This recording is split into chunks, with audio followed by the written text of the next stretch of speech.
RTS Info, Brigitte Rourty. Une agression au couteau a eu lieu hier peu après 14 heures dans un grand magasin de Lugano. Une Suissesse de 28 ans s'en est prise à 2 autres femmes.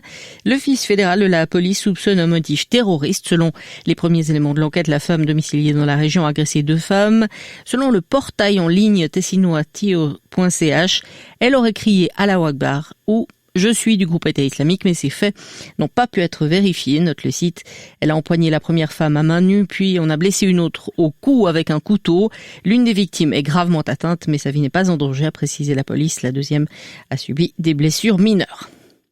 L'Office fédéral de la santé publique a fait état hier de 4241 cas supplémentaires de coronavirus en 24 heures. Un total de 142 décès sont à déplorer et 238 malades ont été hospitalisés. Le taux de positivité s'élève à 20,4%. Le nombre de nouveaux cas de coronavirus diminue de moitié toutes les 2 semaines en Suisse. Le taux de reproduction qui détermine le nombre de personnes infectées par une personne positive au Covid-19 se situe actuellement à 0,78. Il était de 0,9 il y a 10 jours encore, a déclaré le chef de la task force de la Confédération. Emmanuel Macron a desserré l'étau du confinement qui sera remplacé par un couvre-feu à partir du 15 décembre. Mais le président a appelé les Français à la responsabilité pour les fêtes de fin d'année. Alors que le pays a franchi hier la barre des 50 000 décès dus au Covid-19. Il a annoncé l'allègement des restrictions en 3 phases jusqu'au 20 janvier en fonction de l'évolution de l'épidémie. Mais le retour à la normale ne sera pas pour demain, a-t-il averti. Dès samedi, les déplacements pour motif de loisirs seront autorisés à 20 km du domicile pendant 3 heures au lieu d'1 km et 1 heure. Réouverture annoncée pour tous les commerces non essentiels comme les librairies ou boutiques de vêtements. Restaurants et bars restent en revanche fermés.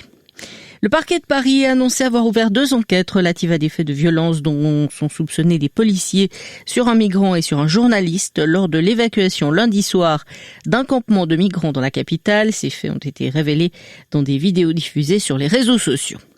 En hockey sur glace, enfin, en National League, Lausanne a écrasé Fribourg 6-1. Genève Servette a perdu à Lugano 2-0. Et victoire de Zurich sur Langnau 2-1. Et en Swiss League, Ajo a battu Turgovie 4-0 et la Chaux-de-Fonds s'est incliné à Zug 6-3. Brouillard ou stratus sur le plateau ce matin avec un sommet vers 800 mètres qui ne se dissipera que partiellement au cours de journée. Sinon, temps bien ensoleillé malgré l'arrivée de nuages élevés. Par moments denses à partir de l'ouest, 5 degrés sous la grisaille jusqu'à 10 au soleil. Même type de temps demain, vendredi, ciel seulement en partie ensoleillé au nord des Alpes.